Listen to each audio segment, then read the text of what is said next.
7 second. जी हाँ दोस्तों, मात्र 7 सेकंड की वीडियो में 4 बार लड़खड़ाए मोदी। आखिर प्रधानमंत्री मोदी को संसद में ऐसे मुद्दे पर क्यों बोलना पड़ा जो एक्चुअली में बीजेपी के लिए टेंशन बना हुआ है। दोस्तों, संसद के अंदर कैसे प्रधानमंत्री को संजय सिंह और इमरान प्रतापगढ़ी ने दिया जबरदस्त जवाब, सब कुछ मैं आपको तफसील से बताऊंगी। और साथ में आपको ये भी बताऊंगी कि प्रधानमंत्री मोदी को ऐसी कौन सी टेंशन हो गई कि 7 सेकंड में 4 बार उनकी जुबान लड़खड़ा गई। दोस्तों, ये तो आप जानते हैं कि बंगाल में लड़ाई भीषण हो रही है, लेकिन उस पर अपना ब्रह्मास्त्र इस्तेमाल कर दिया ममता बनर्जी ने जब वो सुप्रीम कोर्ट में एक वकील के तौर पर पेश हो गई। पूरी मीडिया में ममता बनर्जी छा गई। हर कोई देखने लगा कि ऐसा भी हो सकता है, इतिहास में पहली बार कोई सिटिंग सीएम एक वकील के तौर पर अपने राज्य को रिप्रेजेंट कर रही। लेकिन ममता बनर्जी जो कर रही है वो एक सीएम के तौर पर कर सकती है, लेकिन ये बात मोदी जी को इतनी परेशान कर रही है कि इस मुद्दे पर उनको बोलने में 7 सेकंड में 4 बार उनकी जबान लड़खड़ा जाती है। दोस्तों, संसद में प्रधानमंत्री मोदी ने खुद की सरकार पर उठ रहे सवालों के अलावा नेहरू, इंदिरा गांधी और विपक्ष के नेताओं को आप जानते ही, वो तो लगातार निशाने पर लेते हैं। मोस्टली उनके भाषणों में विपक्ष के नेताओं का ही नाम होता है, नेहरू जी का होता है। तो यही काम मोदी जी ने फिर किया। राज्यसभा में जब विपक्ष ने वॉकआउट कर दिया तभी वो ठीक से बोल पाए, उससे पहले बोल भी नहीं पा रहे थे क्योंकि प्रदर्शन हो रहा था। तो ममता बनर्जी को निशाने पर लेते हुए उन्होंने कहा कि घुसपैठियों को बचाने के लिए इनको कहां जाना पड़ रहा है, सुप्रीम कोर्ट तक जाना पड़ रहा है। 7 सेकंड में लेकिन मोदी जी 4 बार कैसे लड़खड़ाए ये बोलने में, जरा सुनिए। हमारे देश में घुसपैठियों को बचाने के लिए अदालतों को तब तक प्रेशर पैदा किया जा रहा है। हमारे देश में घुसपैठियों को बचाने के लिए अदालतों को तब तक प्रेशर पैदा किया जा रहा है। अब दोस्तों, बात तो ये गहरी है दोस्तों, क्योंकि अगर 7 सेकंड में मोदी जी को 4 बार लड़खड़ा रही है उनकी जुबान, तो बीजेपी ये तो समझ रही है कि ममता बनर्जी का पश्चिम बंगाल के लिए सुप्रीम कोर्ट में वकील के तौर पर खड़ा होना परेशान तो कर रहा है बीजेपी को। और अब मोदी का संसद के अंदर ये बात बोलना टीएमसी ने पकड़ लिया। टीएमसी ने मोदी की ये वीडियो शेयर की है 7 सेकंड की और कहा है, तो दीदी आखिर सड़कों पर और अदालतों में किसके लिए लड़ रही हैं? उन 150 परिवारों के लिए जिन्होंने इस क्रूर प्रक्रिया के कारण अपने प्रियजनों को खो दिया, उन 1,40,00,000 लोगों के लिए जिनमें बुजुर्ग, नागरिक, महिलाएं, प्रवासी श्रमिक, दिहाड़ी मजदूर और मरीज शामिल हैं, जिन्हें तार्किक विसंगति करार देते हुए सुनवाई के लिए पेश होने के लिए मजबूर किया गया। जीवित मतदाताओं को झूठे तरीके से मृत घोषित कर दिया गया और उनके नाम हटा दिए गए। ये वही लोग हैं जिन्हें प्रधानमंत्री घुसपैठिया कहने की हिम्मत कर रहे हैं। अपना बहुमूल्य वोट डालने से पहले इस बात को याद रखें। दोस्तों, ममता बनर्जी यही कह रही थी कोर्ट में कि उनके राज्य में SC, ST, OBC बड़े स्तर पर हैं जिनके नाम काटे जा रहे हैं। आज पीएम ने उनको घुसपैठिया कह दिया संसद में। तो अब टीएमसी कह रही है कि जब आप वोट डालें, बंगाल के लोग याद रखेंगे इन आप लोगों को, SC, ST समुदाय से, आदिवासी समुदाय से आने वाले लोगों को घुसपैठिए बोल रहे हैं।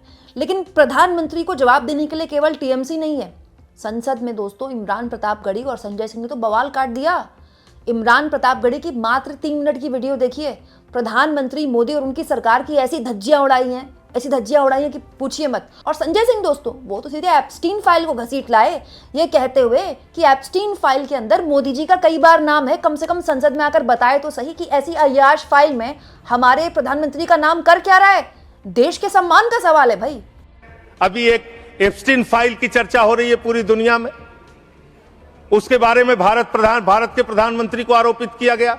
उसके बारे में सरकार को स्पष्टीकरण देना चाहिए। तथ्य के कोई चीज को बोलना, मैं कह रहा हूं स्पष्टीकरण देना चाहिए। आपके पास कोई तथ्य है तो आप सर, अगर कोई मैं ये कह रहा हूं मान्यवर, संसद है, इसमें अगर आपके पास कोई स्पष्टीकरण तो देना चाहिए। अगर कोई आरोप लग रहा है, हमारे देश का अपमान है मान्यवर। इनके बोलने के बाद मैं आपको समय देता हूं। आप कैसा काम करना चाहते हैं? खत्म होने से बात देता हूं। अरे भाई, आपके भारत के प्रधानमंत्री पे आरोप लग रहा है, आप लोग उस आरोप का जवाब नहीं देना चाहते।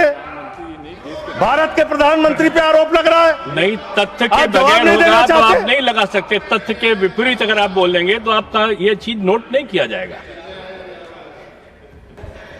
हम करें बात दलीलों से तो रद्द होती है, उनके होठों की खामोशी भी सनद होती है।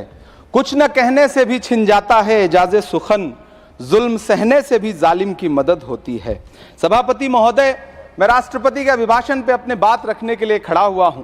उस दिन देश की संसद के गलियारों में सरकार की तारीफ करती हुई महामहिम की आवाज गूंज रही थी, तो उधर मेरे कानों में हसदेव के जंगलों में आदिवासियों को जिंदगी देने वाले पेड़ों पर चलती हुई कुल्हाड़ी की आवाज गूंज रही थी। सभापति महोदय, इस तरफ महामहिम के भाषण पर प्रधानमंत्री जी संसद की मेज थपथपा रहे थे और उधर उत्तराखंड की अभागी बिटिया अंकिता भंडारी के इंसाफ की आवाजें मध्यम पड़ती जा रही थीं, जो आज भी पूछ रही हैं कि आखिर वो वीआईपी कौन था जिसके लिए अंकिता भंडारी को मार दिया गया। सभापति महोदय, इधर महामहिम सामाजिक न्याय की बात कर रही थीं और उधर उत्तराखंड के कोटद्वार में नफरती लोगों के खिलाफ एक बुजुर्ग को बचाने के लिए खड़ा हुआ दीपक, जो मोहब्बतों की रोशनी लेके खड़ा हुआ था, उसके खिलाफ कोटद्वार की पुलिस गंभीर धाराओं में एफआईआर दर्ज कर रही थी और वो भी उस दिन हो रहा था जब उत्तराखंड के मुख्यमंत्री कोटद्वार में मौजूद थे। ये नया भारत है जहां दंगाइयों के खिलाफ एफआईआर नहीं होते बल्कि अमन और मोहब्बत की बात करने वालों के खिलाफ एफआईआर दर्ज होता है। यह नया भारत है जहां असम का चीफ मिनिस्टर खुलेआम संवैधानिक प्रोटोकॉल तोड़कर कहता है कि मुसलमानों को इतना टॉर्चर करो कि वो राज्य छोड़ने पर मजबूर हो जाएं। वो कहता है कि अगर कोई मियां रिक्शा वाला 5 रुपए मांगो तो उसे 4 रुपए दो ताकि वो परेशान हो सके। यह नया भारत है जहां बरेली में खाली घर में नमाज पढ़ने पर पुलिस मुकदमा दर्ज करती है। यह नया भारत है जहां क्रिसमस की तैयारी करते हुए ईसाइयों पर सरकार मुकदमा दर्ज करती है। यह नया भारत है जहां जम्मू कश्मीर में नीट का एग्जाम क्वालिफाई करने वाले 50 बच्चों में अगर 42 मुसलमान होते हैं तो फिर मेडिकल कॉलेज की मान्यता ही रद्द होती है और जश्न मनाया जाता है। महामहिम राष्ट्रपति का भाषण में सुन रहा था। सर, यह नया भारत है जहां मध्य प्रदेश के बैतूल में बच्चों के स्कूल बनवा रहे मोहम्मद नईम का घर स्कूल इसलिए तुड़वा दिया जाता है क्योंकि वो स्कूल बनवा रहे थे। ये नया भारत है जहां कोर्ट का स्टे होने के बावजूद बनारस की दाल मंडी में सैकड़ों दुकानें तोड़ी जा रही हैं क्योंकि रास्ता चौड़ा करना है। सभापति महोदय, मैं आपसे कहना चाहता हूं कि जो पीढ़ी अपने बुजुर्गों को गाली देती है उसके साथ प्रकृति इंसाफ करती है। आप इंदिरा जी और नेहरू को गाली देते हैं, नेहरू को छोटा नहीं कर पाएंगे। नेहरू का साथ आइंस्टीन, नेहरू का नाम आइंस्टीन के साथ लिया जाता था और आपका नाम एप्स्टीन के साथ लिया जाता है। आपको ये बात समझनी पड़ेगी। सभापति महोदय, मुझे 1 मिनट बोलने दे, मुझे कंक्लूड करने दे। डॉक्टर सुमेर सिंह सोलंकी। दोस्तों, आप इस मुद्दे पर क्या सोचते हैं कमेंट बॉक्स में जरूर लिखें और जितना हो सके चैनल को शेयर भी करें, सब्सक्राइब भी करें और थैंक्स और ज्वाइन के ऑप्शन से अगर आप चाहें दोस्तों तो कुछ आर्थिक मदद भी चैनल की जरूर करें। और मेरी आप लोगों से एक गुजारिश है दोस्तों, बहुत सारे लोग हैं चैनल को बहुत पसंद करते हैं, चैनल की वीडियोस देखते हैं लेकिन चैनल को सब्सक्राइब नहीं करते। प्लीज़ मेरी आप लोगों से हाथ जोड़कर गुजारिश है, चैनल को ज़रूर सब्सक्राइब करें दोस्तों, क्योंकि आपका एक सब्सक्रिप्शन का बटन हमें ताकत देता है, हमारी बुनियाद को मजबूत करता है और हमारे पास आपके अलावा, आपकी ताकत के अलावा, आपके सपोर्ट के अलावा कुछ भी नहीं है। यकीन मानिए कुछ भी नहीं है।